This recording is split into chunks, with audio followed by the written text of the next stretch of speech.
The sun just dropped below the horizon outside your window. In your house, that means nothing. You've still got every room you want lit exactly how bright you want it for as long as you want it. Now go back 700 years to a farmhouse in medieval England. That same sunset was the last light anyone in that house would see for the next 9 hours. No flick of a switch, no backup plan. Just whatever they could make with their own hands before the dark closed in completely. So what did they actually do with those hours? The answer says a lot about how differently medieval people experienced closeness, fear, and time itself, and it starts with a bell. In most medieval towns, a bell rang at dusk. It was called the curfew bell, and the word itself tells you exactly what it was for. Curfew comes from the French couvre-feu, literally cover fire. At the sound of that bell, households were expected to smother their hearths down to embers, not out of superstition, but out of pure practical fear.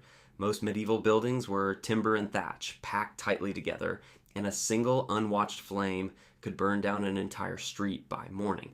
Once the fire was covered, the real problem started. You now had almost no light at all. The wealthy could afford beeswax candles, which burned clean and bright. But historian Jane Brox, who wrote an entire history of artificial light, notes that beeswax was so expensive that for an ordinary laborer, a few candles could cost several days' wages. So most households burned something far cheaper, rushlights, dried reeds peeled and dipped in animal fat that burned for maybe 20 minutes before you had to relight another one. Dim, smoky, and constantly needing attention. Light, in other words, wasn't a background utility. It was a resource you rationed minute by minute. So if light was that scarce, why not just go to bed the second the sun went down? Because the hours after dark weren't dead time.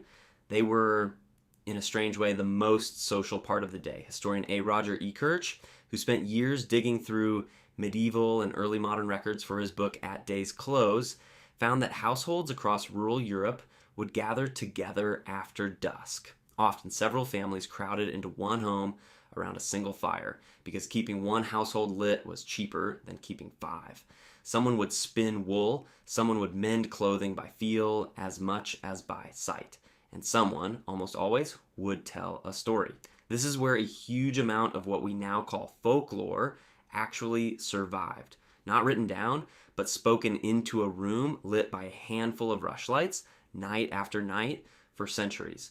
But there was a darker undercurrent to all of this, and it's the part most people never picture.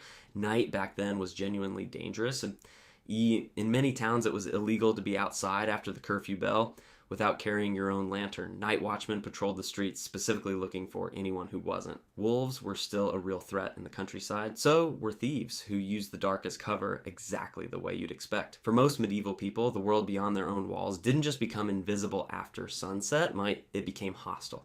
Which meant the fire in the middle of the room wasn't just where you did your evening chores. It was the edge of your entire safe world. Everything past that flickering circle of light belonged to something else, and eventually when the fire burned down and the rushlights ran out, they slept.